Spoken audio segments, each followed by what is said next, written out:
advised,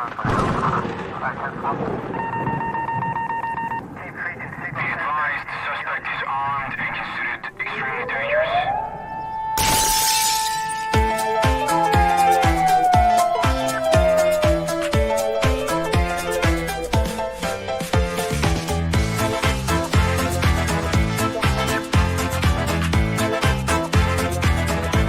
Welcome to the Safety Doc Podcast with author, radio host, and nationally recognized safety expert, Dr. David Perrodin. Join us each week as we discuss the best and most bizarre practices in safety preparation and crisis response. Follow Dr. Perrodin on Twitter at SafetyPhD. And remember, the truth will keep you safe. Hey everybody, it is your good friend Dr. David P. Perrodin from down here in the historic North Star recording studio, where we have a special show for you this evening. Part of this is to check my microphone, because on the last show I did a couple days ago, it did not sound good, so I'm not sure if that was just a little glitch here in the software. Whoa, wait a second. All right, I just changed. My mic should be better right now. I've got my mic settings up over here, so let me just move it a little bit. So if you're listening, give me a little feedback here on how the mic is sounding. I would appreciate that. So edit settings. Let me go back in, turn my mic volume down a little bit. So, all right, this should be sounding pretty good. So I'm looking at my, actually should be sounding better now. So I don't know who's listening. I'll listen to this in a little bit, but yeah, my mic in the last show a couple days ago was just off. It sounded real garbled, so I hope it was just a setting. So I have the Shure microphone, which I use the USB setting, and it's usually worked pretty well. So, but for some reason, I don't know if there was lag or it sounded like like it was inside of a barrel talking and kind of cutting in and out, and it just wasn't good audio. So if you are listening and the audio does sound good, let me know. I think too, like this is a mic that you need to be speaking directly into and not over. So I think I had it maybe set up a little off last time, but anyway, I did want to talk today about tornadoes. Yes, in schools. So one of the reasons is we had tornadoes in not too far from me today over in Michigan. I'm in Wisconsin, but we do have the potential for severe storms overnight. So I thought I would let you know from an administrator perspective how schools prepare for that and maybe some things that you weren't thinking about. So let me go in and actually bring up my show notes, if that is at all possible, which it might not be. I have no idea. What is this? I don't know. Dun, dun. All right. Dun, dun, dun, dun, dun, dun, dun, dun. There should be a description that comes up for this. And of course there isn't.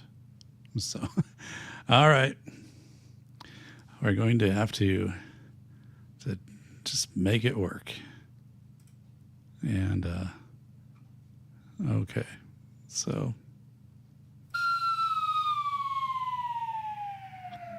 whoa. All right. What does the audience think of that? All right. And bongos. Whoa. Thank you. Interesting. So a few things. One is schools in Wisconsin conduct their drills, and I want to say it's in April. I don't think it's in March. And there's one also in fall for tornadoes. I could be wrong. Probably something I should know here. So let me actually let me check that. So, oh man, I've got a screen here that's completely unresponsive. So computer's been a little glitchy lately, so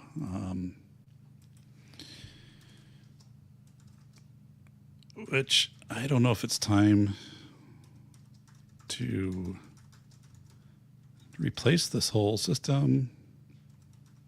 It might be.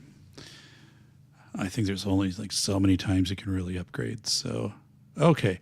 So yeah, Thursday, April 16th, 2016, the state of Wisconsin does their school tornado drills. So that's actually kind of late in our tornado season, April 16th. We usually have severe weather that starts at the end of March. So at 1:45 in the afternoon, they do the primary drill where the sirens go off in the community and schools do their drills. And then also again at 6:45 at night, they do that. And that's mostly for like families and shift workers. So, but let me, first of all, so it's a little bit late. Again, it's not till April 16th when schools do these. Outside of that, schools rarely do a tornado drill. Hey, it is our good friend Bacon Maldito. So I'm gonna give Bacon a little his own music here. Welcome, Bacon. That wasn't bad, was it? Okay, we'll just have to make it work. So, yeah. So hopefully this sounds okay because I did a show, which was kind of a substantial show a couple nights ago because I'm retiring from the university this summer after 23 years and teaching 100 course sections. So, and nobody said anything during the show like, hey, your audio isn't good. And I listened to the show like that night. I'm like, audio is horrible. So, I don't know what was going on or if the mic wasn't, it's through StreamYard. StreamYard runs through Google Chrome. So if there was some buffering issue, but it's just really weird. Like the video wasn't choppy, but the audio was like just awful. And I use StreamYard when I record video lectures for my university classes, which are ending because I'm retiring, right? And then it would just save to the cloud and save to my local drive, and then it would be uploaded into Moodle. So, I mean, it was stuff like for my students that wasn't publicly out there, but like that were great. And I'm a big fan of StreamYard. So I don't know if it was just what was glitchy, if it was my system or if it was StreamYard or whatever, but hopefully it sounds okay. So, so yeah, schools do typically like one drill for tornadoes. It's not as frequent as fire drills, which are supposed to be every month, and intruder drills, which I would say schools do probably about every other month. But severe weather is in April, again, April 16th, and then it's also back. I don't know. I think there's one in fall. So let me put one in here. Maybe there isn't one in fall. Is there one in fall? Isn't it nice that we have technology? No. So it doesn't. So I was mistaken. There isn't one in fall. So Bacon saying happy retirement. Well, Bacon, because you've said that, I'm going to give you the gong of thanks. And then also the drum roll. And this is the heartbeat. And one more time. Applause. This is more sounds, but I'm just getting the. You can do a little background here, so like a little music going in the back as we go through this. So you can kind of turn it down. I don't know. It kind of annoys me when people do music and videos like as an ongoing thing. So, so April 16th is the drill, and again, schools typically don't do more than that because it's pretty unlikely you're going to have a tornado during the school day. Most tornadoes happen in Wisconsin between 3 and 9 p.m. But they have happened during the day. I was in a school when I was maybe 6th, 7th grade where tornadic weather came through about 2 in the afternoon, and we had to stay in the school until about 4 or 4:30 before we were dismissed. I think the real concern for schools are when severe weather is rolling in. What do you do for the kids who are on the bus? Right, that is a big one. So that's where schools will be like, hey, like I have to, we have to release early because we don't want to bus, out in the country at 4 o'clock when, severe weather is rolling through. So a few things to consider right away. You have to involve your partner sites. So you check with your 4K, your community 4K sites, 4-year-old kindergarten. What do they do for a tornado? And this also comes into like, where do you go?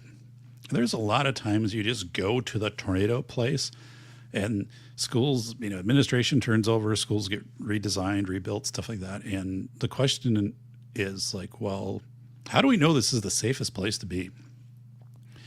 And I remember that in one of my administrative classes, the county was the person you contact the county safety department or disaster control or whatever it is. I know there's a better name for it, but I can't. But you could find it. Whoever's in charge at your county, and at that time they would come out to your schools and do a walkthrough in every building and identify what. This is like 20 years ago. They would identify like this is a good place to go, a hallway, or if you have a basement. But then if you have a basement, you also have students with disabilities, mobility, maybe that with a wheelchair, whatever, you can't get down there. So if you're going to take a student down there, how do you do that? Do you transfer them from the wheelchair to like a med sled, which is actually like a sled that you'd carry or slide down the stairs? So what do you do with this? And how do you know that these areas are the safest? Now, really what you should probably do is have like an engineer come in. I don't know if the school's going to foot the bill for that. It'd be hard to get your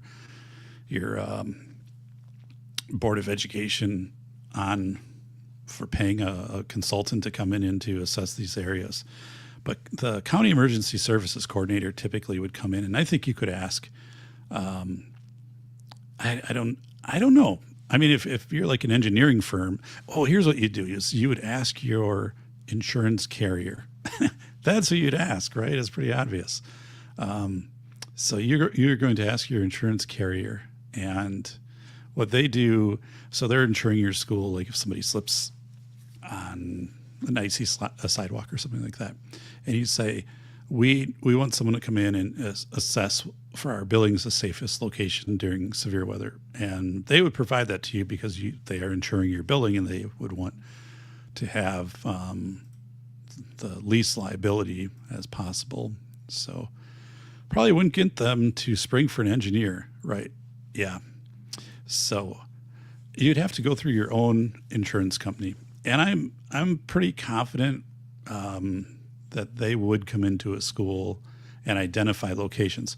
So if you ask them to come in, for example, like on an intruder drill, they're probably not going to do that because there's a lot of subjective decisions on protocols. But if they're actually coming in and looking at the structure of your building for tornado, that I think they would do. Like they would have people who would be able to do that, because there aren't really protocols involved with that other than like going to this area and, getting your hands over your head and making sure the doors are closed. I mean, I remember like when I was in school, the protocol was you opened up the windows as much as you could to equalize the pressure.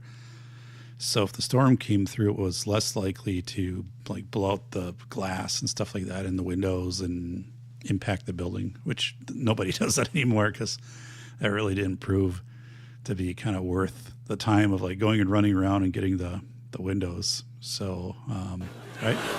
Yeah, I agree. I agree. Whoa. Wow. So our school's built to withstand tornadoes. That's a good question. You can build schools to do this. I don't necessarily know. So that's another, and this is something great. You have so much turnover in school and administrators coming in and people running drills that this is one of those things where, like a fire drill is fairly obvious, like, right, get out of the building. An intruder drill, people are in a classroom, doors are locked. But the tornado drill gets a little tricky because you have to have the insight to the structure of the building. And I remember when I worked at the community pool in my town, which was opened in 1988, and I was on the first group of employees hired for that. So we had the county emergency coordinator come in and walk us through, like, hey, like if there's a tornado warning, here's where to go in this building. And it was already kind of built into a hill, but it was the locker rooms, saying that structurally these are going to be the safest areas to be. So, but yeah, you want to make sure that you have done that as a school. And again, it's just not like your school buildings. Now you have to be aware of your 4K community sites, which might be in the basement of a church, right? Or, someone's daycare, which is attached to their house.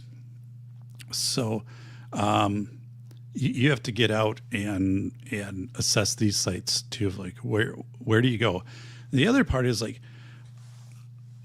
are they relying on who's making the call to go into the tornado drill location to activate the drill? Are you waiting for the National Weather Service to send out the tornado warning, through the radios? Like we used to have them in my last couple of years in schools. Like all the administrators had the weather radios in their offices, and they were all on, right?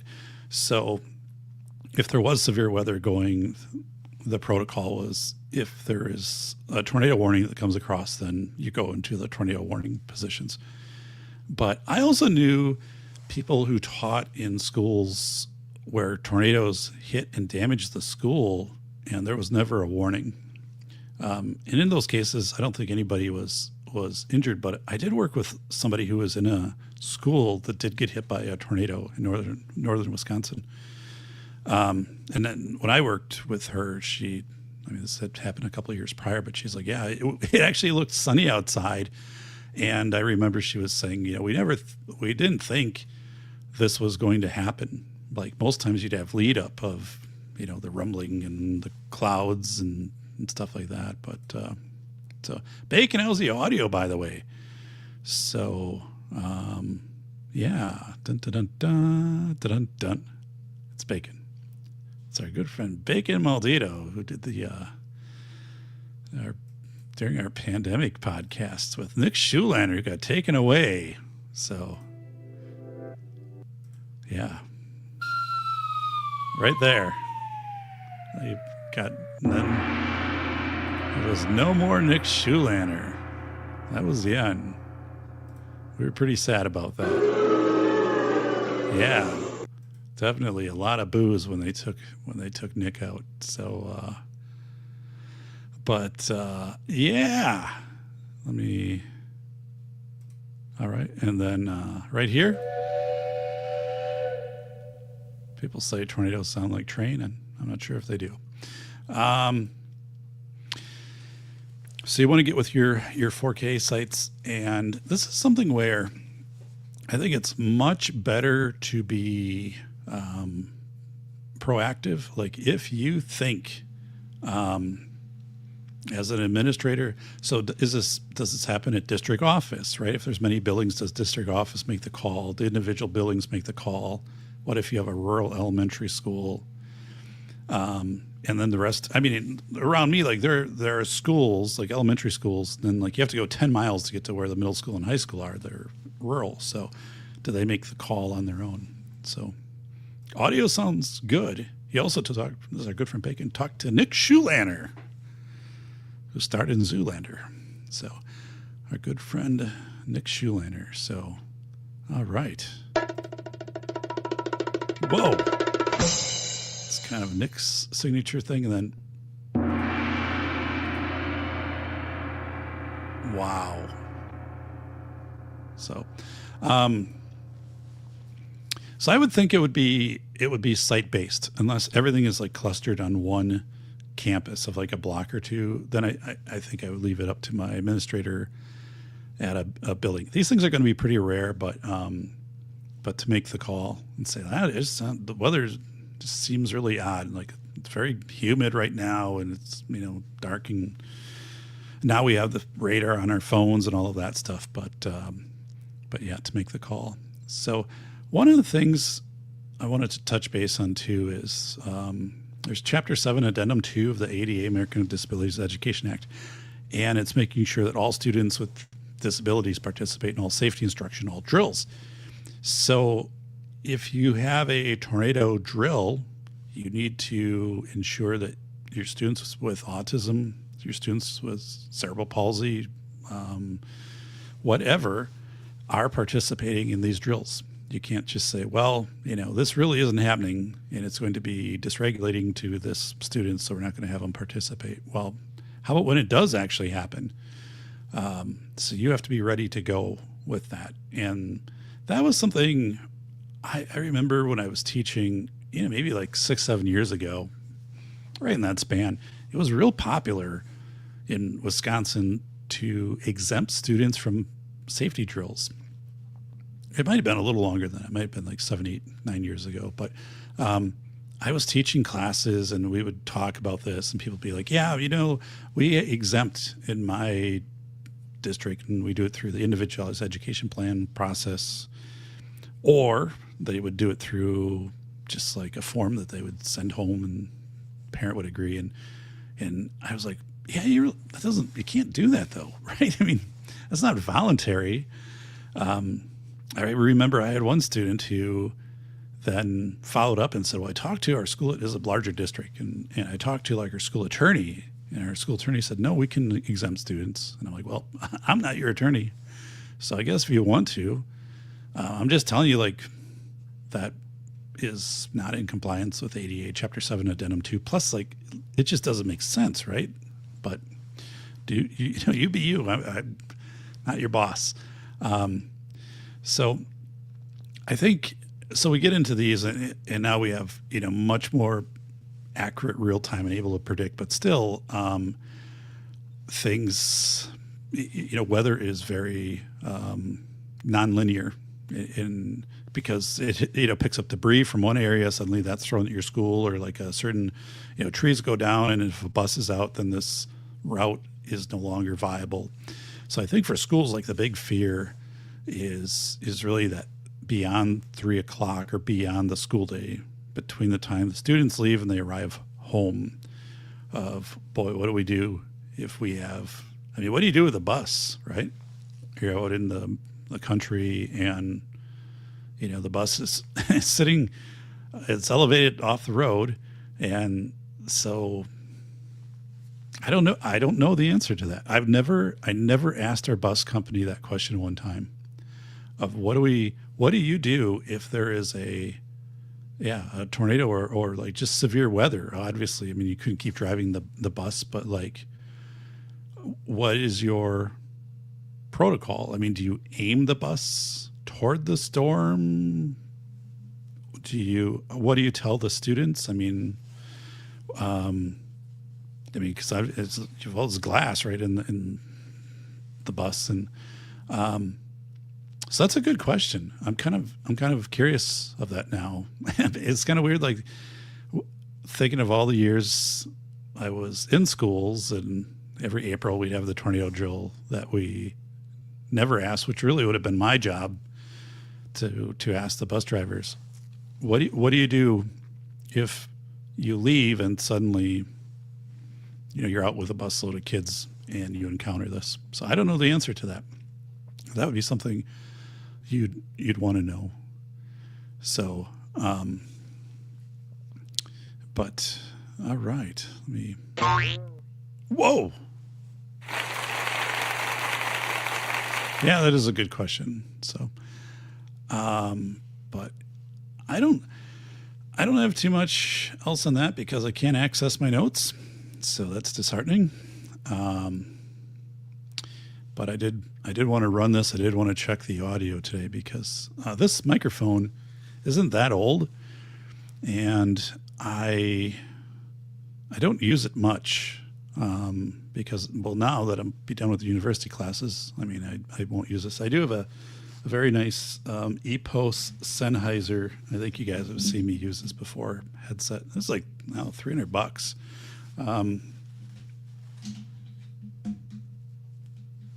You gotta be careful here. So, and that is an excellent headset for audio. I mean, it's okay for like for the microphone.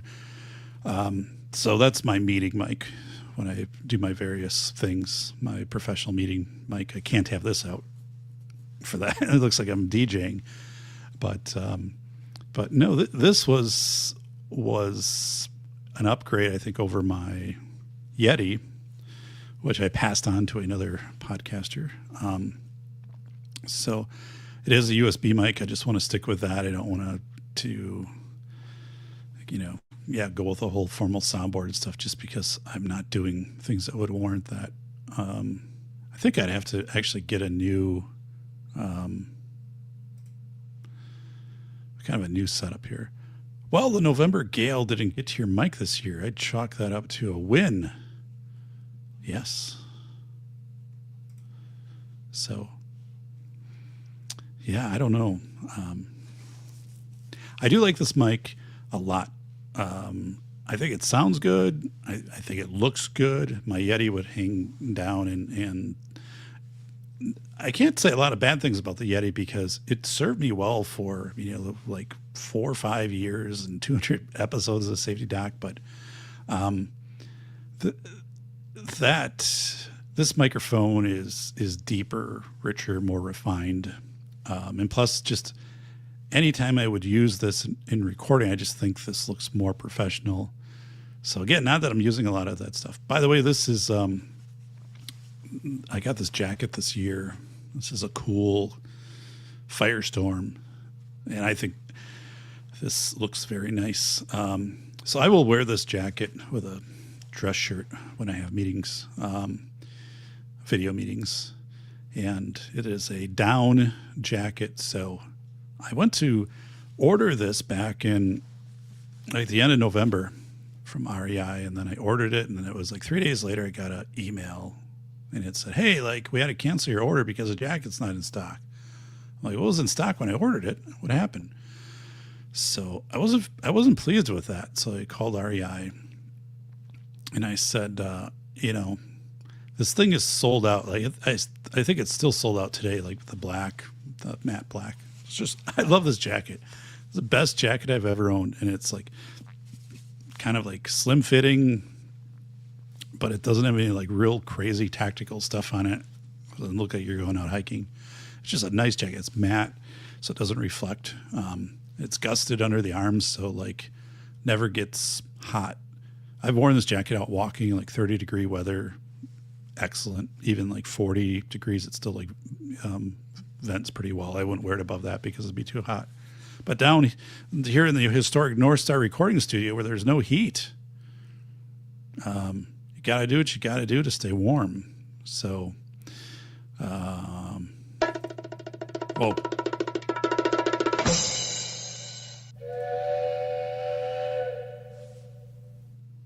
Wow. Yeah. So yeah, this was everything I thought it'd be. Hoped it would be. So excellent reviews. But anyway, I went to order it and then it was out. So I called up customer service at REI and I said, "Well, here's the deal. I am, you said this was in stock, and then I ordered it. And I guess with your system, if it wasn't in stock, I would have expected an email or some notification like within 24 hours, not 3 days later, when now it's sold out everywhere. You can't get it." And they're like, "Yeah, they were actually very good about it." And so they said, "Well, when it comes back in stock, we will give you a discount on it." And I'm like, "Well, when's it going to come back in stock?" And they're like, "Well, we're looking at like April or May." I think it was May. I was like, "Well, okay." Then I'll order it in May with my discount and let it sit until November. But I was watching, I got a notice and it said it's back in stock. And I was like, whoa. Yeah, I was just like at the computer, and it was like maybe like 2 weeks later. And I called REI and I'm like, hey, like I ordered this jacket and, it wasn't in stock, and the person said it wouldn't be back until like May. And it says now there's one. And then the person's like, well, let me check. So they're like, yes, we have one at our Salt Lake store. And if you want it, we can get it to you right now. And I'm like, yes, I'll buy it. So they applied the discount, and it, a couple days later, it showed up. And I mean, just awesome. I loved it from the moment I put it on. This jacket, I just can't say enough good things about this REI Firestorm down jacket. Absolutely love it. And then it was out of stock. Like I looked and it's still out of stock. So it was just a moment of fate, as we might say. And because it's a moment of fate, we have to do this. Whoa. So, yeah, kind of a weird thing. But it worked out for me because I was able to use this during several meetings when it was like extremely cold down here. It's still cold. It's not as bad because like it's 55 degrees outside right now. And we're not getting the nights. I wore this in January. We had, I think it was like 150 hours, 180 hours, something like that, where it was below zero, not below freezing, below zero. So like the high temperature for the day would be like -7, the low would be like -20. And there were like 150 consecutive hours of that. So then when I was down here, it was like 50 degrees, but then no humidity. So it's a cold. You know how they say the desert heat is warm? Like if you're in Arizona, it's desert heat, so it's not that bad. So like down here, there was no humidity. So then it just like, it was brutal. I would wear like long underwear and these like heavy hunting socks, and my feet would still like be frozen. But I mean, this time of year now things kind of level out. But the jacket of fate, dun dun dun dun.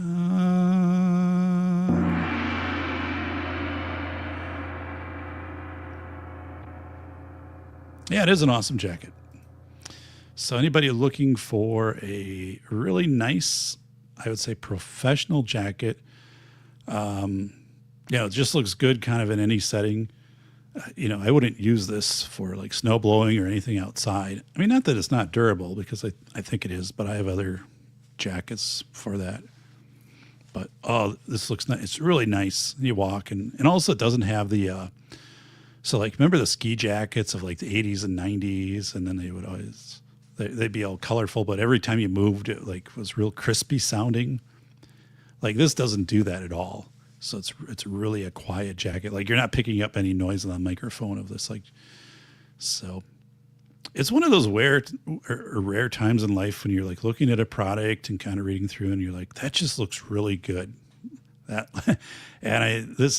This has just a small little logo on the side, it's not, and I'm like, and then, you order it and you put it on, and it's like when I ordered my American Giant hoodies back about 6-7 years ago, before American Giant got bought out and, things turned bad. But the jackets then, the American Giant hoodies, like they were just a perfect fit from take them out and put them on. And that was the same with this. I'm like, everything was just perfect. And I was like, wow. So yeah, this will be a jacket I will have forever because it will only be kind of worn in these capacities. So below zero, the other zero. Yes, Bacon is talking about the other zero, below zero. So, yeah, one of those things that's kind of interesting. When you live in Wisconsin, or I guess any cold weather climate, and your wardrobe just has to be very different. I mean, you have to be ready for -20 degrees for a week, and then you have to be ready for 90 degrees for a week, like in summer. I love hot weather. Like I've never had a time when I've been outside and I'm like, it's too hot. I've never felt that way. I'm always like, God, I love this. So, when people are like, oh, you wouldn't like living in Florida, or I'm like, yes, yeah, I mean, if you're talking about temperature, I absolutely would. If you're talking about like, you know, snakes and fire ants and things like that. Yeah, that would be a downer because I don't really have to deal with those here. But yeah, so I don't have a good, what I would call transition wardrobe, meaning I have summer clothes and I have winter clothes. So when it gets to be like this time of year, so like if I had a doctor's appointment or dentist cleaning or something like that, like I don't really know what to wear because I just don't like this jacket now works. And I guess but if you wear a dress shirt, you have to tuck it in. Otherwise it'd be like longer than the jacket.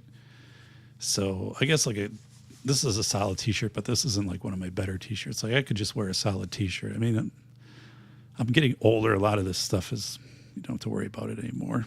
But I don't have a good wardrobe for like the middle of March to May or like October.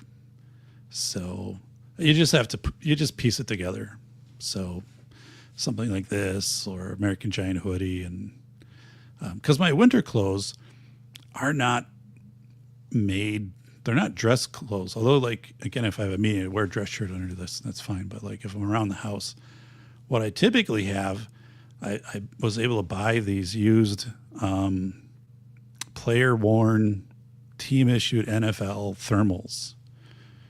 And I scored a couple at the Lambeau Field or at the Green Bay Packer Pro Shop player. They were putting them out a couple of years ago.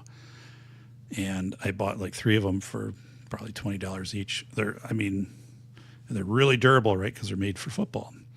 And they're long. The arms aren't long, but like they're long to stay tucked in. So it's really good. So I have a variety of those. I found one online on eBay about 2 months ago, a Seattle Seahawks one. And it arrived like the week before they won the Super Bowl. But the person selling it had mislabeled it as like a Reebok NFL sportswear thing. And I looked at that. I'm like, I don't think that's Reebok. And I think that is the Nike Dry Fit. And then there's like, it was only made between, I don't know, like 2013 and 2015 or something. This timer. So you have to like match the numbers up on the tag that's inside and the side and stuff like that. So, whoa. So I had the current ones because you could find them on eBay for a while, and I was able to snag, and they would be cheap. I'd put them in the rotation, and you know I got a lot of use and still get a lot of use out of it. The logos start to like wear off, but the rest of the material's good. So you could pick them up for like $20, and this is better than like something you could order that'd be like $120, right? So. But yeah, I found this. And so I emailed the person and I'm like, hey, I have one similar to this. And here's the tag inside where it's located. Could you take a picture of the tag and send it to me? So I took a picture and then I looked and I'm like, oh, it's the same year. It's the same model. It's just like a different team than what I have. So then I bought it and it was perfect. And I was able to wear it like right after the Seahawks won. And everyone's like, oh, are you a Seahawks fan? I'm like, sure. Whoa. I guess I kind of was for the Super Bowl, but I'm not really like a Seahawks fan. So yeah, I had that. So, but I think that's kind of a hidden gem sometimes on eBay. There are just a few things that I look for, and they're all vintage.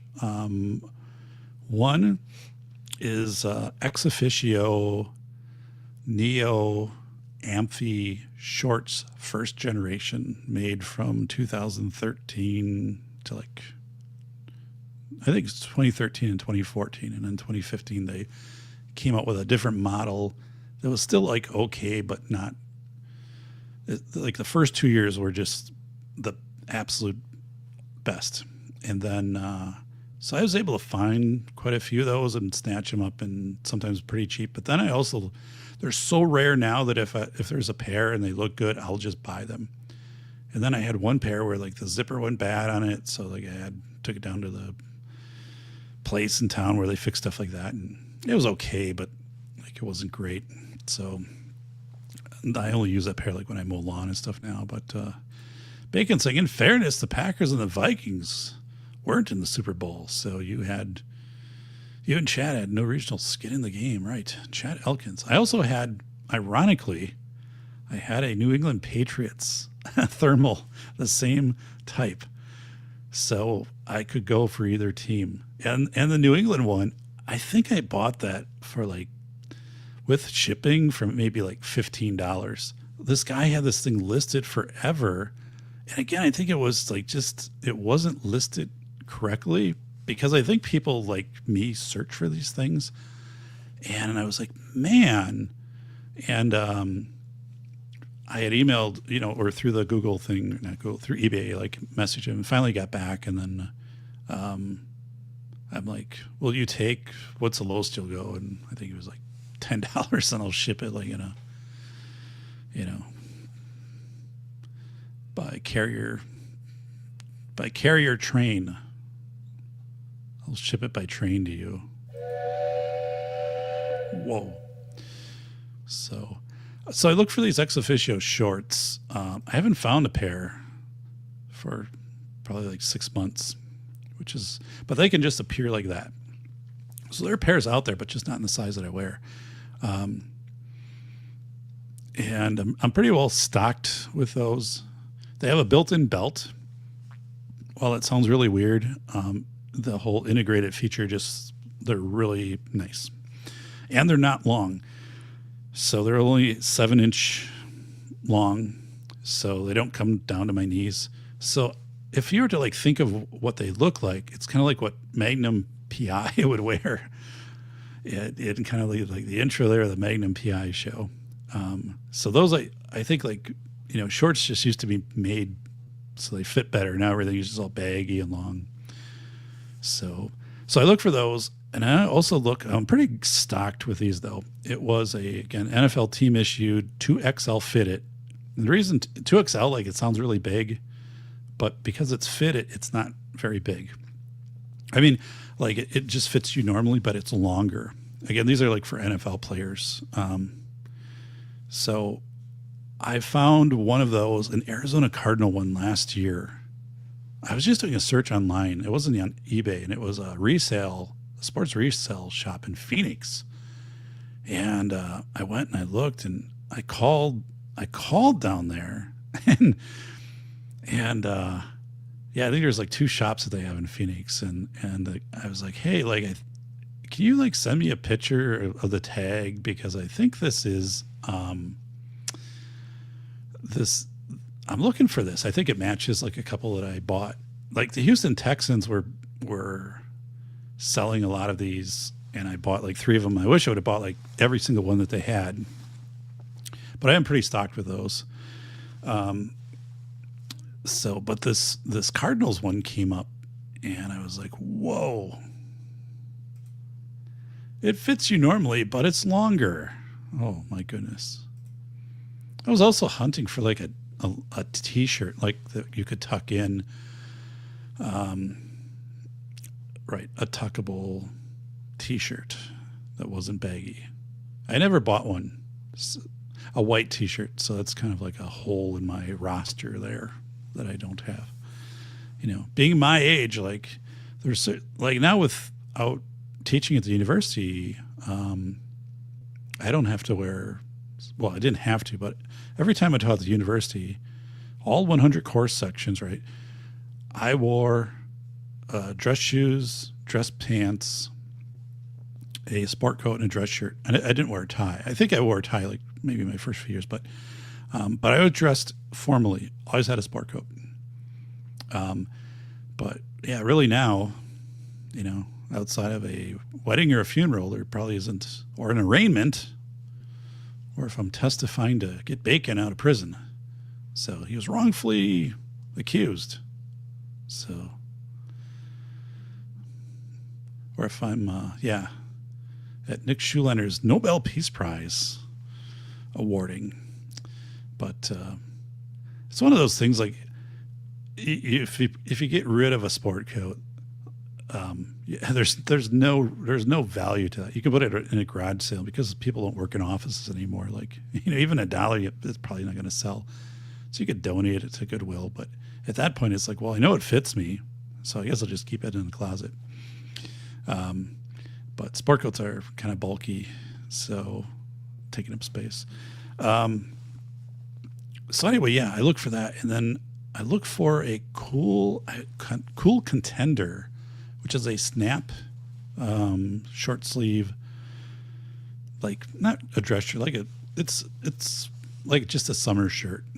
And it's kind of interesting because like the cool contender, and I like the snap for a summer shirt if I'm wearing it like with tan khakis and my gray Hoka Bondi shoes. I just think it's an easygoing look that's like a step up casual, because it does have a collar, but it's not super formal.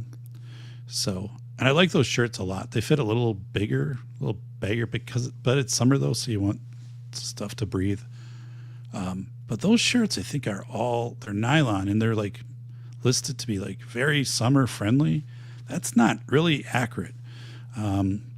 Those shirts tend to heat up like a lot. So there's like a small, if you can get between like 70 and 78 degrees with like no more than 60% humidity, I mean, the shirt's awesome. But if like you go above that gets too hot. But I found one in a red plaid, because I didn't have red. I had like a lot of blues, different variants of blue. And then I was able to snag that off of eBay. So I think the guy I'm sure that's not there anymore, but he did have like two. He had that, and he had like one that was like a blue or green. I'm like, that would have been nice too. But I'm like, I only have a need for like 5 of these total. And again, my summer in Wisconsin is really June through early September, and then you're not wearing stuff like that anymore. You're not going to wear a short sleeve shirt under a jacket. So, or like a dress shirt, it'd be kind of weird. So, yeah, anything else I look for on eBay? Not really. It's all clothing.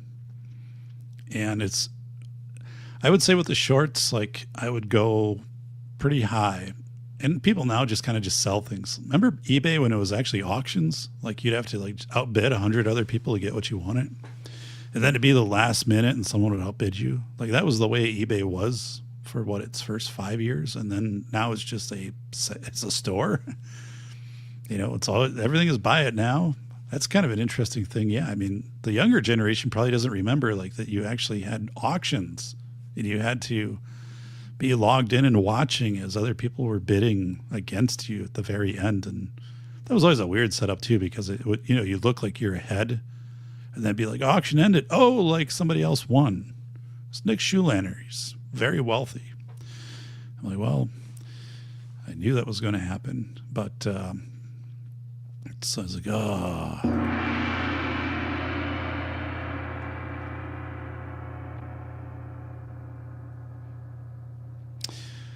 So, yeah. So those are a couple things that I kind of search for on eBay. I've always had pretty good luck because I know what I'm looking for with that. So, yay. I really got fortunate. Oh, here's bacon. eBay was good until Transformers made it mainstream. Changed my mind. Yeah, the eBay of today, I mean, the eBay of the last 10 years is much different than how eBay started. So for anyone, like, there's a whole generation that doesn't realize like that was just an auction house. And you were pretty tied. I mean, if you wanted something, you had to be checking your bids, pretty frequently. And this whole like buy it now thing was very rare at the start. And when that came out, people would set the price really high.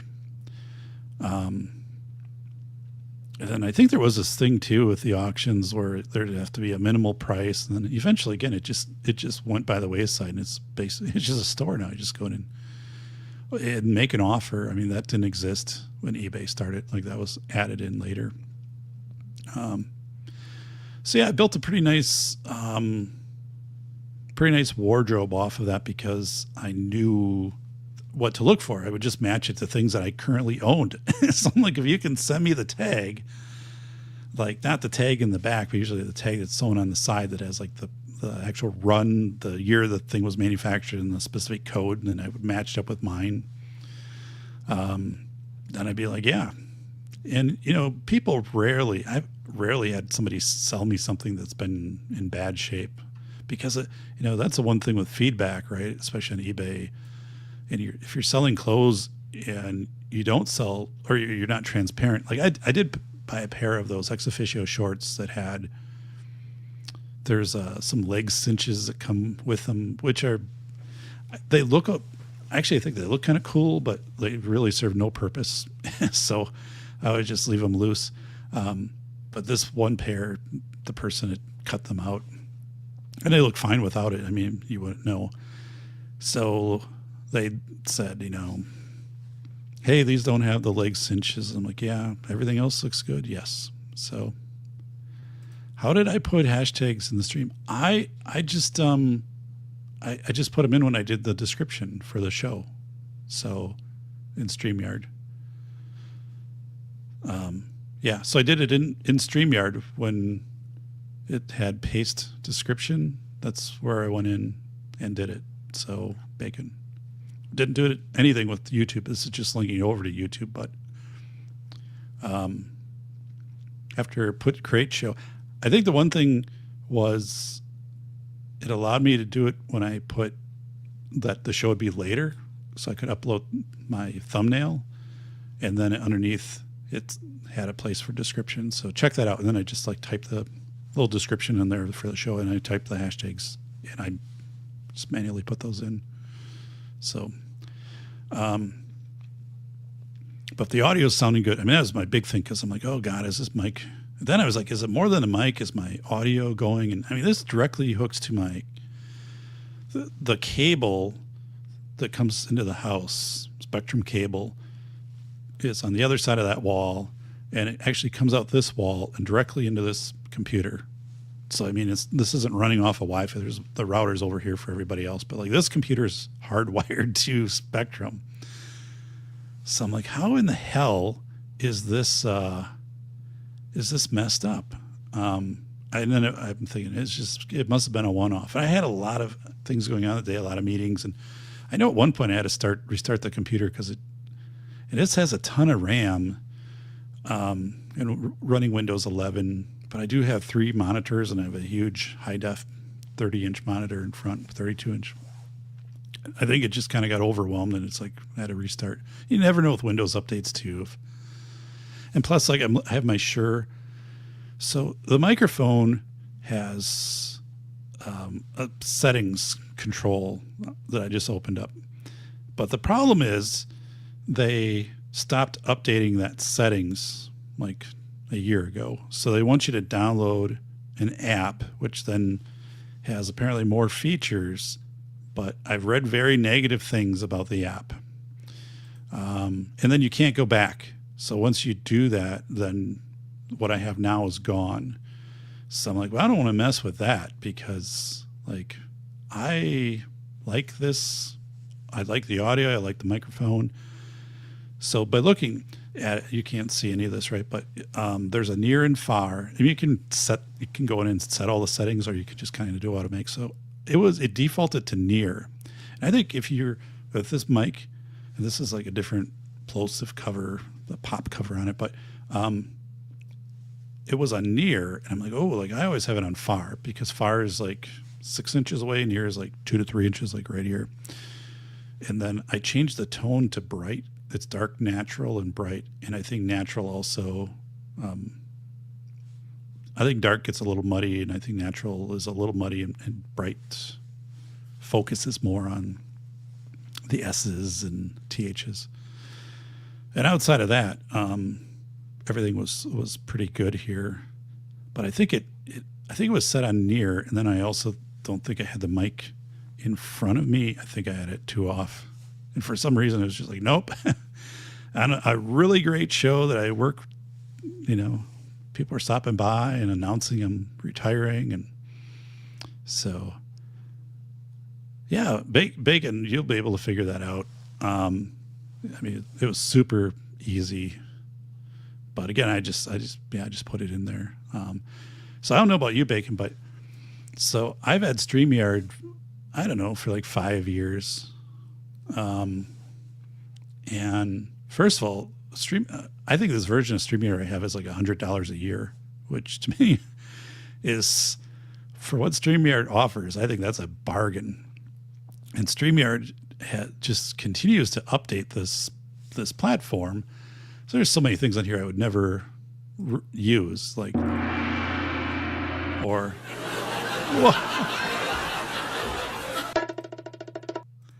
so, but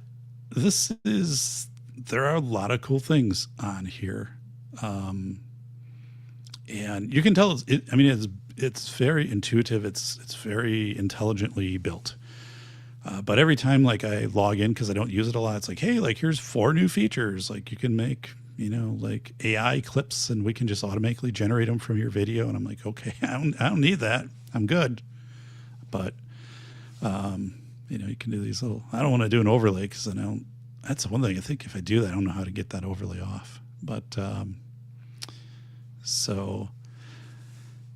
but yeah, I've been very satisfied with StreamYard. So if you're ever looking at podcasting, I don't know what version this is. I don't know if they even offer this version. I think they just kind of let me renew it because I think I was looking at their packages of what you can get, and I don't know what this one was called, but you get like 40 hours that it'll save, and then however, like if you do it over on YouTube, it just saves there. So then I can go in and I can delete this recording. I don't really have a need to save recordings. But this is really cool. Yeah, and it lets you now put up QR codes on screen. All these things. So like, geez, generate backgrounds. And so again, hey, if you're ever thinking of that, so, whoa, let's do train. So we go over here to comments. It's Bacon. Yep, they seem to do that every week. Now there's a feature to adjust how many ads show up. Oh, I didn't know that.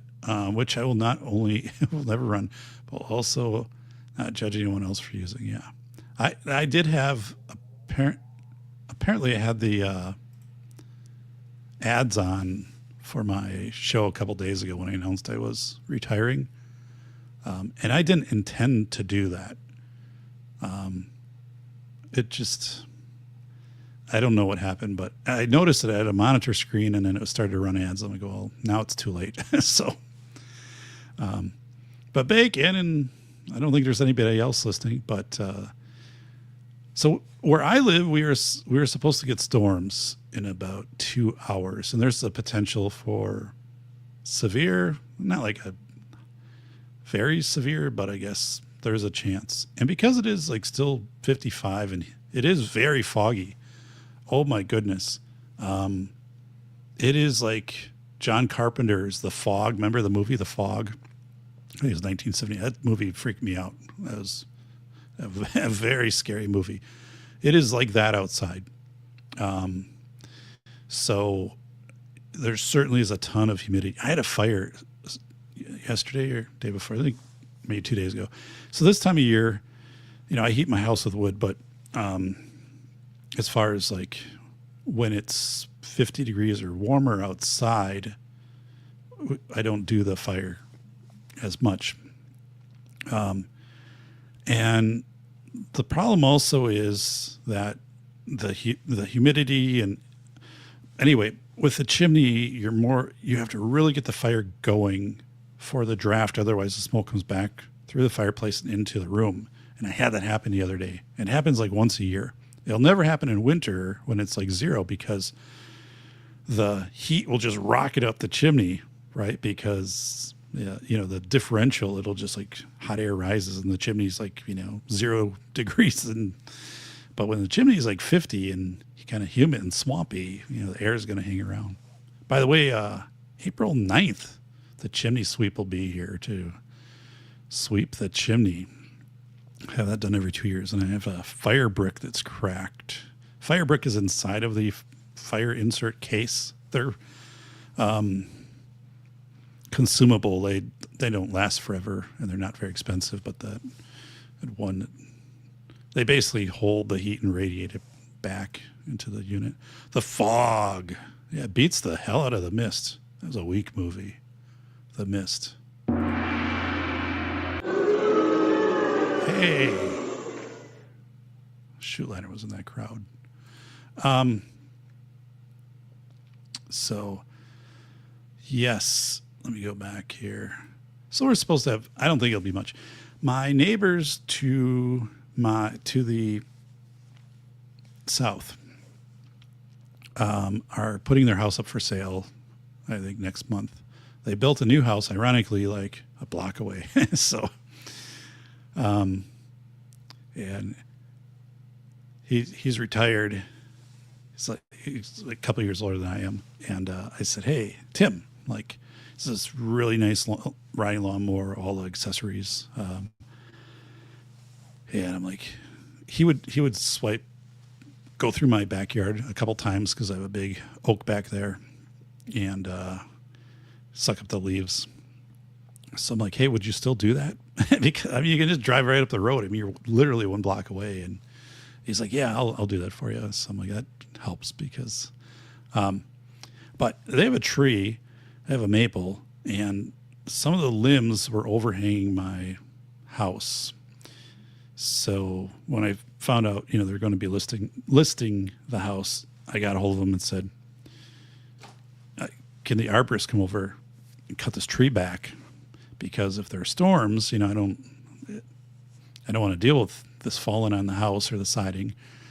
And then also, like, when you're gone, I mean, like, he agreed. He's like, yeah, whatever you want to do. So, and then, but I'm like, I don't know if the next people would agree to that. So I had the arborist come over in January, and then he also left me firewood, burners, as I call them, which would be like an 18-inch by 6-inch, piece of wood. So I brought those into my fireplace room, and I have probably about 30 pieces of those. And I keep burners. I put them in on the coldest nights so they stay hot. I had some oak burners because we had severe storms come through last summer, and people would put their tree limbs out by the road. And when I talk limbs, up, so like a 6-inch, 8-inch, pretty long. And I would go around, I'd be like looking for oak, and then I would either drag it back to my house, or I would just take my saw and I would cut it up right there. But just a bow saw, not a chainsaw. And then I'd take it home or put it in a wheelbarrow and take it home. But that's a really good way to get more. It saved me probably a face cord of oak by using the burners. And like the maple will save me probably a face cord by having those burners. But it was interesting, even though it was January, and then like the next week it started at like 150 days below zero, or 150 hours. When I put them downstairs, like the concrete floor looked like a puddle, because the concrete is sucking the moisture out of these burners, these maple rounds. And then, they dried up after that. It's not a big deal because I'm not burning them this year. I mean, I'll restack all of that when the season is done. So probably in like 2 months, and make it so I get a lot of airflow around it. But yeah, that's something I learned too, is we always get a couple storms, big storms here in summer. And then, there are whole trees that are taken down or like big branches. And I'm not talking like kindling stuff. I'm talking, pretty substantial. And, like this summer, and people then haul it out the city will make an announcement and they'll say, hey, like if you put it out at the end of your property, we're going to come through in the next 2 weeks with the trucks and, load it up in the dump truck or like do the wood shredder, whatever we need to do, wood chipper. And then I'd be looking at this stuff and I'd be like, whoa, like that, I could cut that up and like that would work perfect for me. I never asked permission because it was just out there, but I think going forward, like I would, if I couldn't drag it to my house, I would, and then I set up sawhorses outside on my concrete slab, and then I would just work on it. And so, it was all great, but I think I would go around and I would ask people, hey, like, do you mind if I cut this up and take it with me? I mean, what are they going to say? No. And if they do, I'm like, I guess I would probably have like a broom or something for the sawdust so I could kind of clean that up so it wouldn't be a mess at the end of their property. But I thought about buying a small electric chainsaw. So it's Vanessa Kitty. I don't know what the weather's like by you, Vanessa, but it's 55 and extremely foggy here, like intense fog. And we are about an hour and a half away from potential severe weather rolling through. So I guess we'll see, but pretty rare to have this type of fog. Kind of an eerie thing. Actually, it'd be really nice to kind of be walking in as long as you weren't like anywhere near cars, because it is like warm and humid out. I remember when I was doing my doctoral dissertation program at UW-Madison, I think it was Halloween. I had a class, I don't know, back 2013, 14, whatever. And it was extremely foggy that night. And there's the science building, which is all brick. So if you look up like UW-Madison Science Building, and it used to be the medical building. Kind of interesting. I think when they were renovating it, they found like body parts in formaldehyde bottles and stuff like that, like 10 years ago up in the attic. It's really a fascinating building. They built it again with this heavy red stone, and then there's this like metal cage elevator. So I don't know, like maybe like 1900 it was built, because the previous one burned down, and they're like, well, we're not dealing with that again. So they built this. It's very impressive on Bascom Hill. So they built it actually right next to this huge serpent 1,000-year-old mound, which literally was 25 feet from it, but that mound was destroyed when the university put its buildings there. But so it also has this, and from this building, the science building, it's about 100 yards away from where they discovered like 13 or 14 1,000-year-old canoes sunk at the bottom of the lake just in the last like 2 years. So they've been carefully like removing these. So kind of an interesting area where I live. If you're into like effigy mounds and stuff like that, this area pretty intense with that. So Vanessa's saying rainy, foggy, above zero, but 4 feet of snow. Yeah, wow. We don't have snow anymore. Snow's gone here. The snow appears to be 26 inches. That's still a lot, yeah.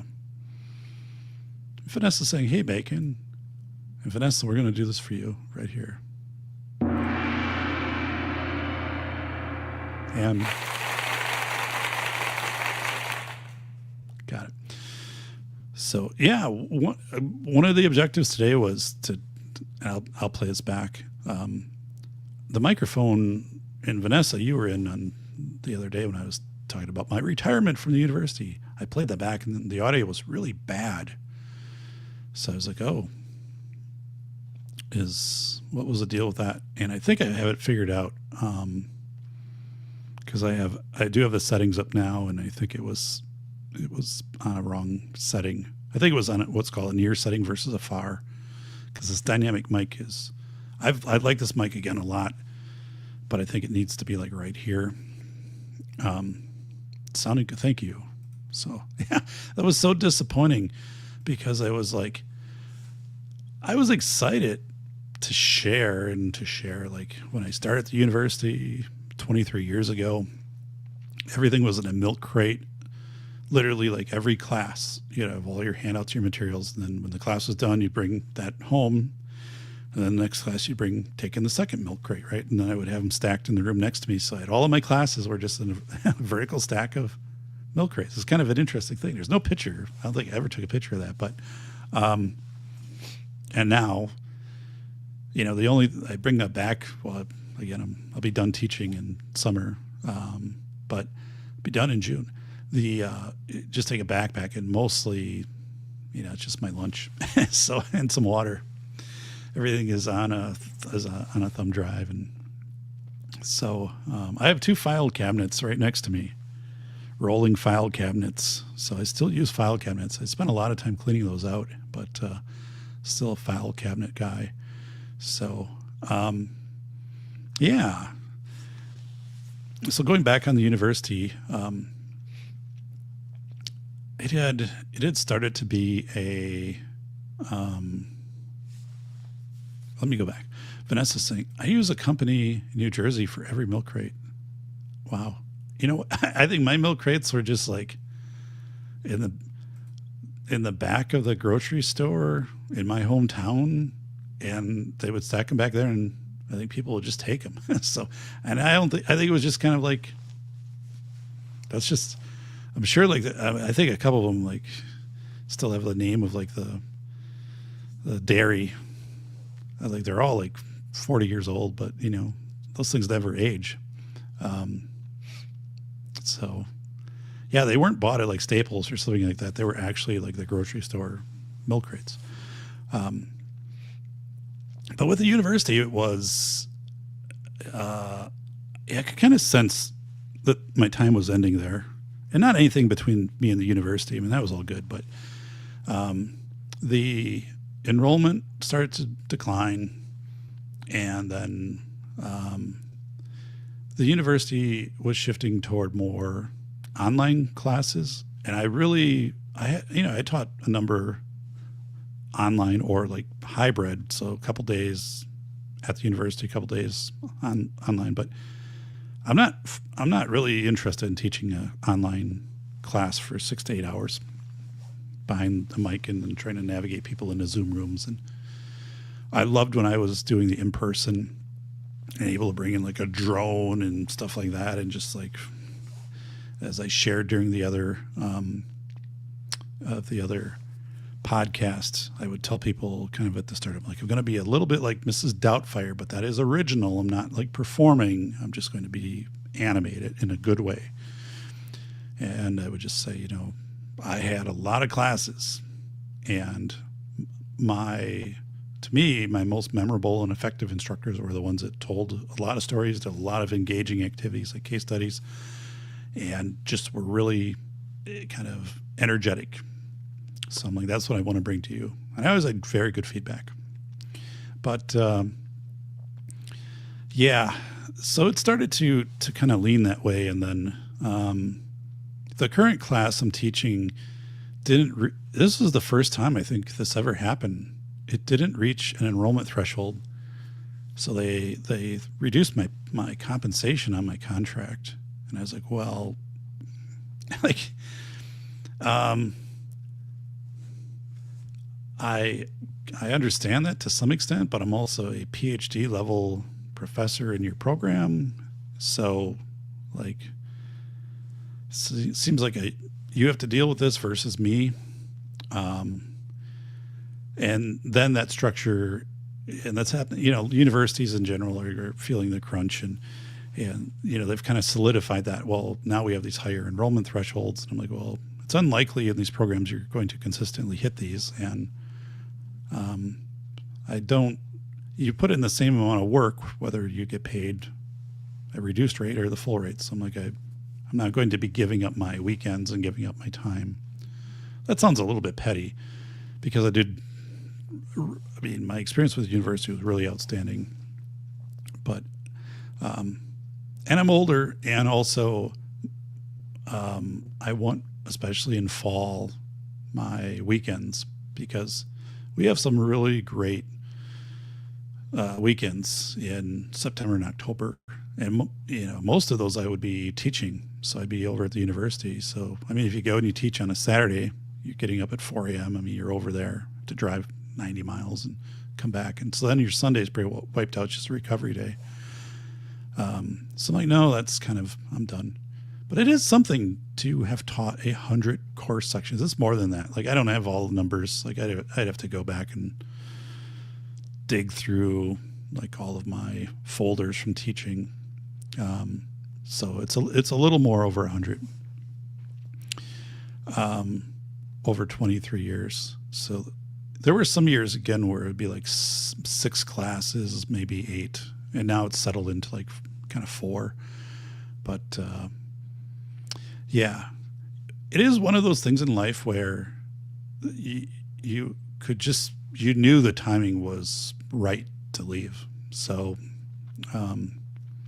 and I'm looking forward to kind of not having that commitment anymore, because again, I'm not just talking about the older you get, right? But I think you do get to a certain age where you don't want to be grading papers and putting together, and there's so much stuff you have to build out in Moodle, and which is like an online classroom. It just takes a lot of time, and they're always changing it. Like, they're updating it. And when they started to do the online classes, they gave each of us a Zoom account through the university, so it has all the bells and whistles. And so I got like a tutorial on that, and then they're like, here you can like break people into rooms and things like that. I'm like, thing is, like, I don't use it enough to like remember all of that.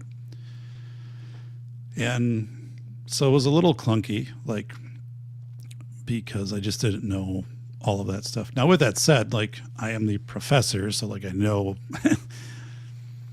like, I can control a lot of that, but it got to be where the technology side of this was intense. And then, remember when I talked about the milk crates a little bit ago? Well, the university, kind of the next step was that you would teach, but then you'd also have some stuff online. So maybe in addition to going, so teaching like 6 sessions in person, maybe you'd have 5, but then you'd have some online discussion questions. So every week there'd be like 2 discussion questions. And then eventually, like, that increased. And then eventually, when the pandemic hit, they wanted everybody to be able to pivot instantly to online, so that all your stuff, so you're basically building your class in a face-to-face format, and then you'd also build it online. So it's like twice the work. So you're able to kind of upload those. And so you can upload these Moodle classes. So like the one I taught last year, you can upload, but then you have to go in and you have to like modernize it, change all the dates so it matches, and then check all your links, because links aren't live.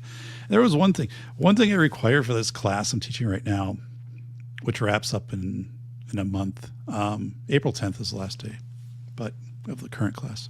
I have one more after that, but I have a assignment, which is you as a student had to take this FEMA course on school planning for school safety. It wasn't active. It wasn't like active shooter stuff. It was like more about storms and hazards and stuff like that, and basically focus on students with disabilities. I forget what the specific course, IS 362, I think, hazards in the school setting, preparing students for whatever. But so you log into FEMA. I can't do any of this now because it's down, and that's an interesting. By the way, it's getting warmer outside, which I don't know what that means, because it should be going the other way. But so FEMA did this in fall when the government had their 45-day shutdown. Is they closed all these classes, which are free, by the way, and then there's a little banner saying because of the government shutdown and whatever. I'm like, well, that's garbage. Like, you should still have these things running, because the class is not synchronous. It's just a program you run, and at the end it generates a certificate that you did it. But I guess so. February 21st. So I have this in my spring class. You go in, you take it, and then when you get your certificate, email me the certificate. You get the points for the activity.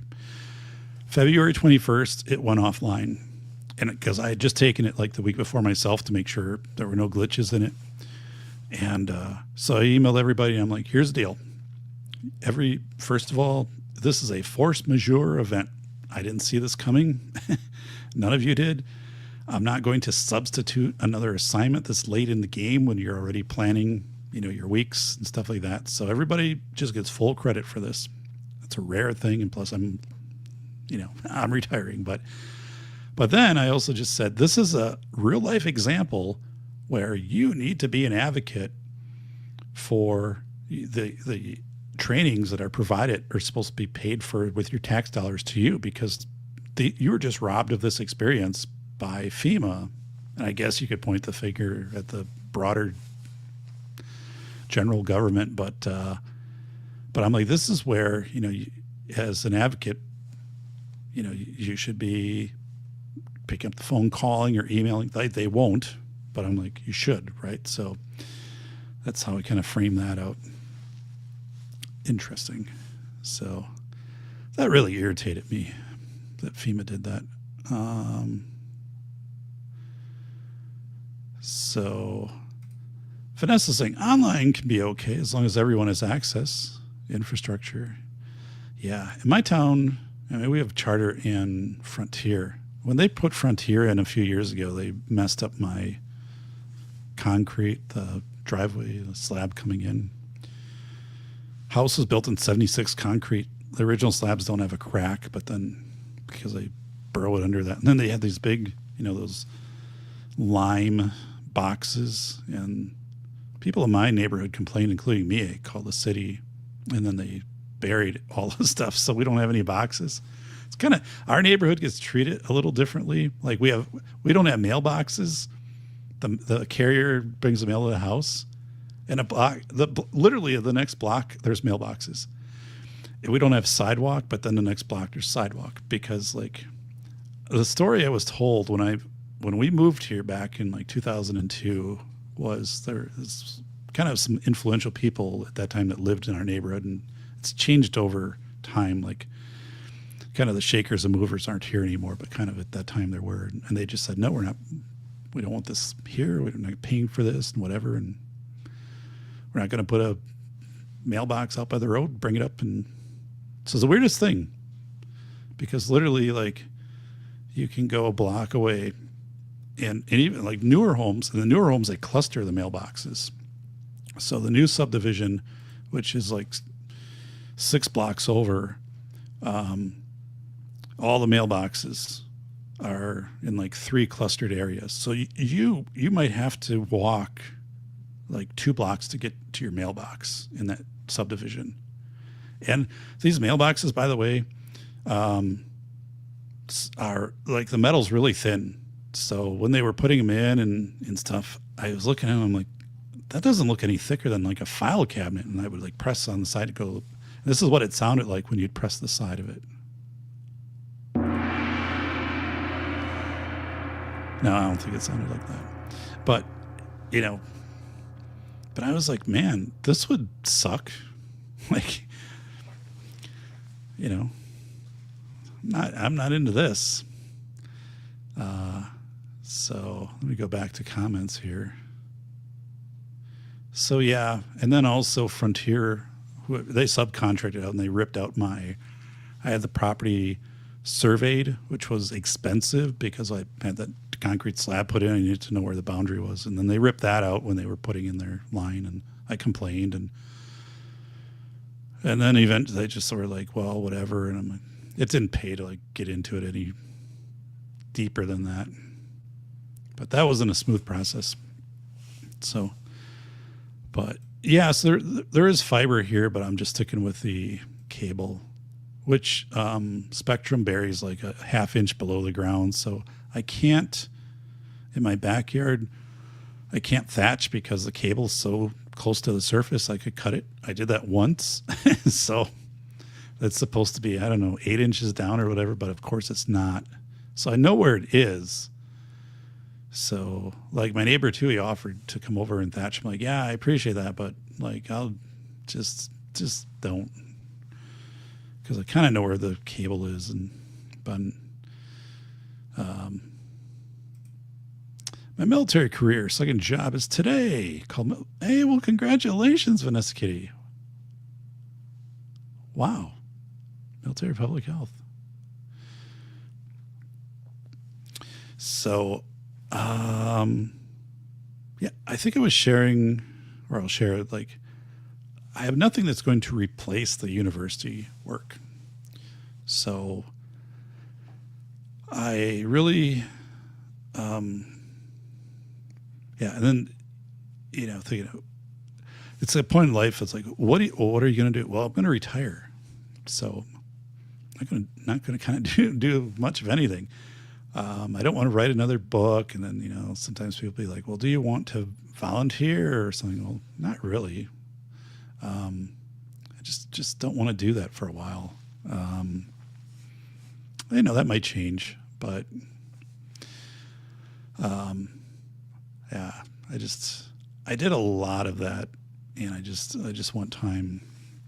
We've been kind of watching also, our local humane society. We have 2 cats. We had 3, but our cat Bojangles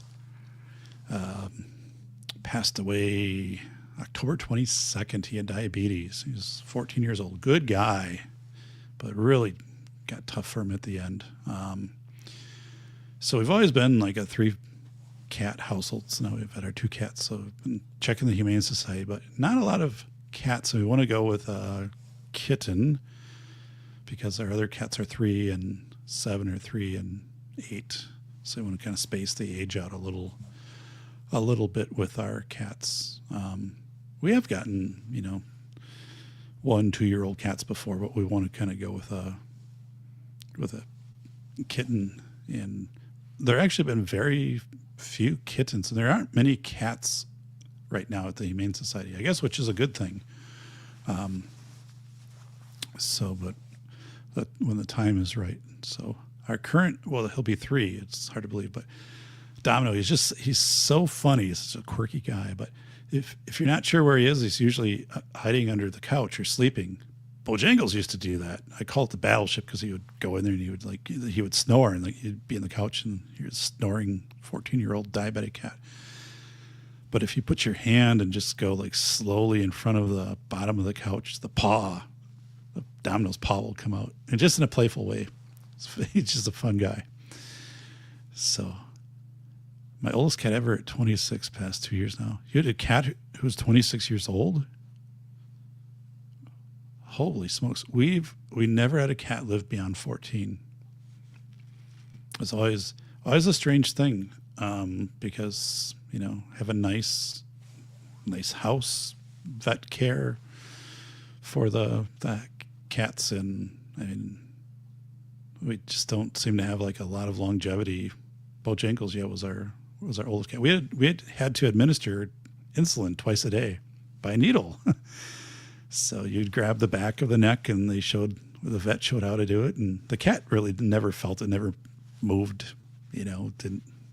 That was expensive, so we had to buy the insulin and have to be refrigerated, and we did that for 2 years. And then if you have a diabetic cat, they pee a lot, and they also eat a lot. So we would go through a 50-pound bag of litter a week just with that cat. And he had one litter box that he would use, which thankfully, because you have multiple litter boxes, and that box would take a long time to clean. But yeah, I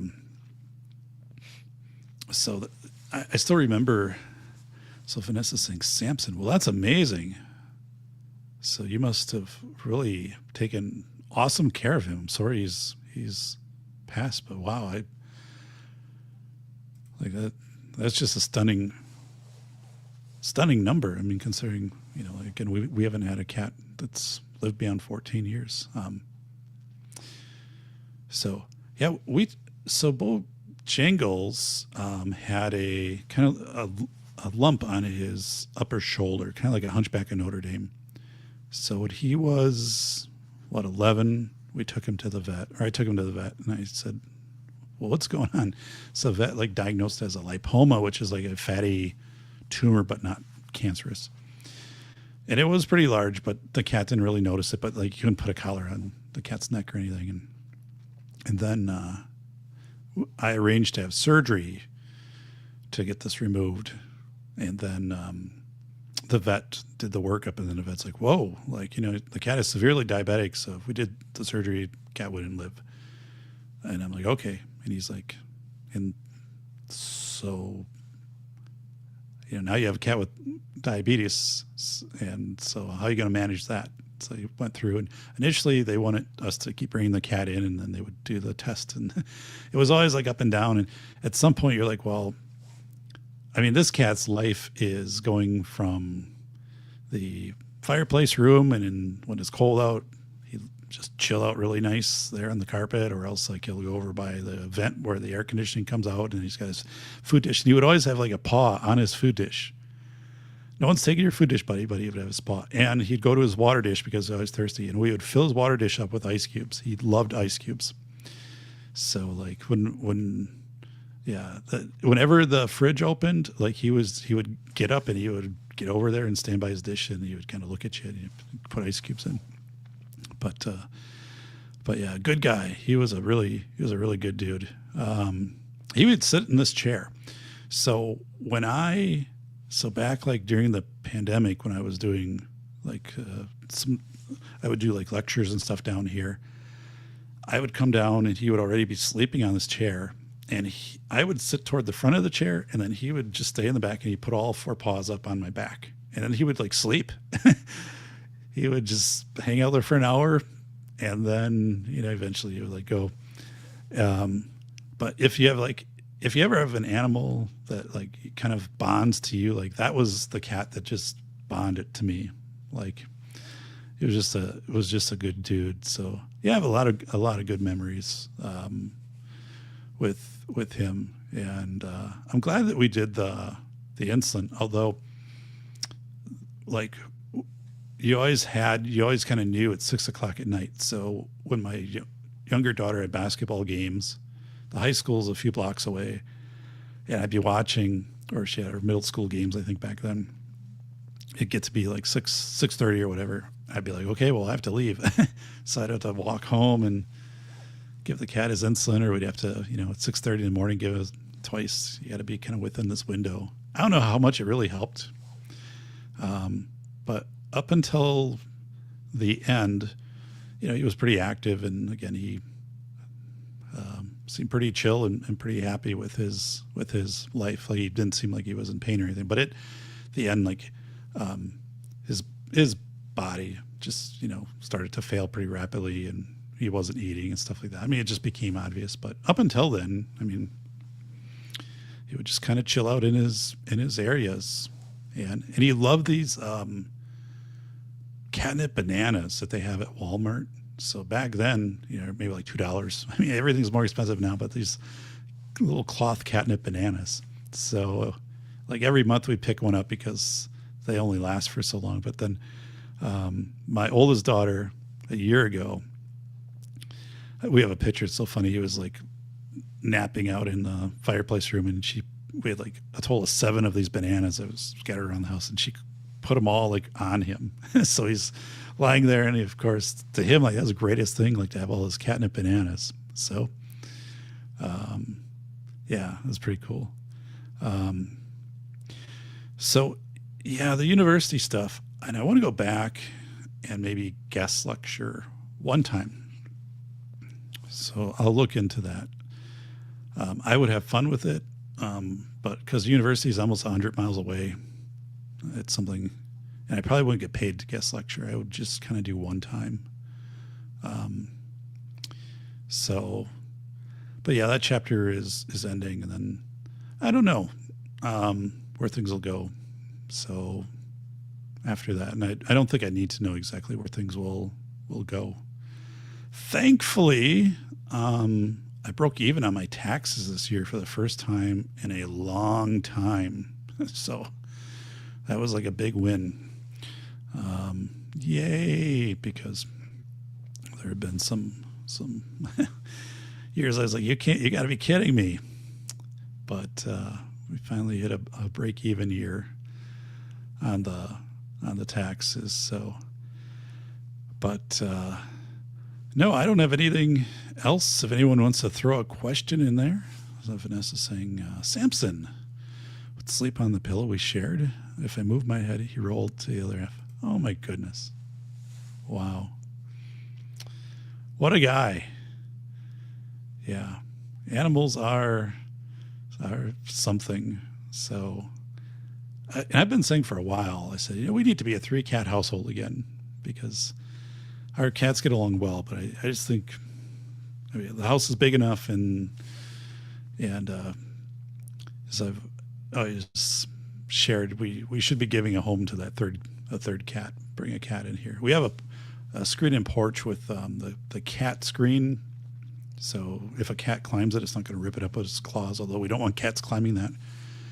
But when it warms up, and I did this today for a little bit, I'll open the sliding door to the porch, and then they can hang out there, and then they can see all the squirrels and rabbits because that opens up into woods. So, if you're a cat, you got some really cool options. And then down here, sometimes we have a cat tower that they'll climb, and then there's a window in the room there, so they can look out that window here from the basement. But they don't hang out down here too much. So anyway, let me check the weather radar here because I've been really talking up this storm. I don't know. I have this app when I have a Samsung S25 Ultra, which is the best phone I ever had. Going with the Ultra was it's just so much better than the Plus. This is the top of the line. Now they're coming out with a new one, but I won't upgrade because it does everything. I really wanted it for the cameras because I don't have a camera. So like all the family stuff, use this, which I wish I would have had when the last couple of years I would have had an Ultra. But anyway, this thing has a stylus, which I've never used. So yeah, I never will. So, but let me check the weather. I bought this case. Weather radar. Heavy rain and a thunderstorm starting in. Ooh, here, so I'm the blue dot right there, and look at this stuff's coming up by me. So, well, that's not good. I took the flag down from the house because those tend to get snapped off during the high winds and storms and stuff. But so an event, and I'm close to replacing the roof, the shingles here. So we get any big storm with roof damage, I won't be too sad about that. But yeah. So anyway, I'm going to listen back to this audio, and this has been good tonight. Hopefully things have been resolved. Love the sign here from Koopa. So it's really cool of him to send that to me. I don't know what I have on deck tomorrow. I mean, I've got some different consulting things to do. I have to hammer through. I always say I'm going to, what do I say? I always say I'm not going to do that, and then I always end up doing that. So, yeah, that sign, and looking at it here doesn't really do it justice because it is about 3 inches deep. So it's done in layers. So down here, when you can actually see the dimensional aspect of it, it's super impressive. I mean, it's super impressive on screen, but when you're just standing by it, yeah, it was an amazing gift. And very meaningful. I love it. I love having it back there. Coop did such an awesome job with that. Just what a cool thing. So I really appreciate that. Yeah. So, well, it looks like we have storms on the way. So I don't think it's going to be anything real big. Although, you never know. Oh, yeah. So anyway, the phone, every time you do updates, kind of brings down new apps, and I got to get rid of those because I don't play games on the phone. Let me see if there's any severe weather. There's quite a bit showing up here. Dun, dun, dun, dun. There are 2 weather alerts. We have none for our county, so probably just thunderstorms. So the last thing, hey, Vanessa, my books are prominently displayed. Awesome. So I've the books back there are on book stands, and the mic kind of covers them up, the mic arm, and those books are just like standing upright. So I thought it just balanced things out in the back. So I don't have, the other ones don't have stands, but you really can't tell. So you have a Samsung 22 Ultra. Yeah. So, so I don't know if that's 25 Ultra, I think. Yeah, 25 Ultra. So, but I won't like upgrade to 26. I mean, it was time to upgrade my old one. But I love having the Ultra. Like I love the size. I just love everything about it. Oh, so I got this case. This is by the brand Caudabe, Caudabe, and it's it's a fiber, and then it has metal buttons on the side, and then individual. So initially I was like, oh, it's all gimmicky. This is the best phone case I've ever had in my life. Like I had Otter boxes, and what the Otter boxes would do, so this has a TPU film to protect the screen on it, and our local tech guy will put these on. He has a machine that cuts them out, and they put these apparently on Ferrari windshields and headlights, and then every 6 months they'll peel them off and put new ones on so that they don't take the damage. It's not so much like a screen protector as it is that it won't get scrapes and stuff on it. And then you do have to replace this every 2 years. It's he'll cut it for $30, then put it on, and it actually has to dry. So initially it'll come on and it's permeable, so it will have a lot of bubbles, and then he has a little heat thing that he puts on, very subtle, and then an hour later it just all cures, and then it's set. But yeah, the case, I should really give them a plug here, because this is, make sure, I never heard of it before. I had to go on different sites because I was so yeah, it is Caudabe.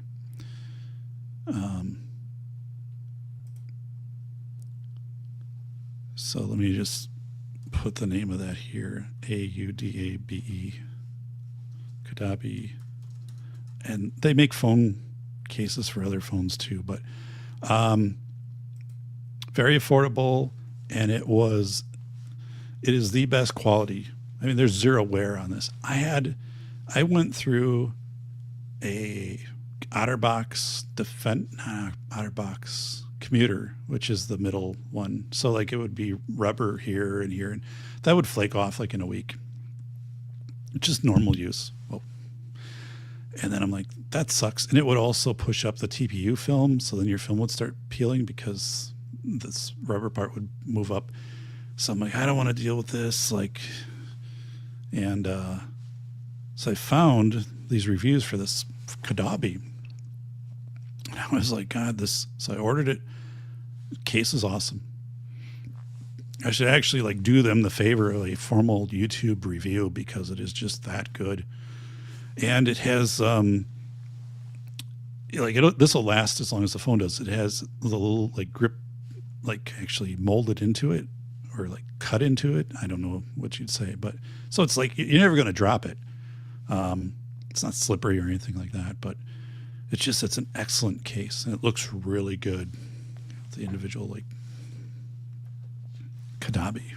I'm probably not even pronouncing it right. So, all right, Bacon, put some hashtags in your show. Give a shout out to the doc. You say, hey, follow me on Twitter. Get people. I've been losing my Twitter followers. I lost Aaron. Aaron thought my channel was hacked, so then he unfollowed me, and I had to call him and I said, hey, buddy, what's the deal? He said, oh, I thought you were hacked. I'm like, no. So I followed him, but he hasn't followed me back yet. So I'm like, come on, Aaron. So I know he's a busy guy, but that's my Twitter handle right there, @SafetyPhD. So, but yeah. Well, Bacon, thanks for stopping by. And Vanessa, good to see you again, and check the audio. We'll see what kind of storms we get here tonight. So, All right. Well, this is Doc, and I'm going to sign out. So let me do my exit here.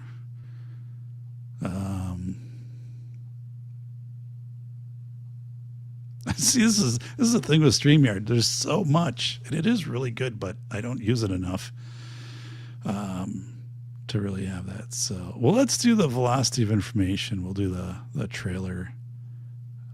Let's do the Ron Wayne ghost here. All right. Thanks, everybody.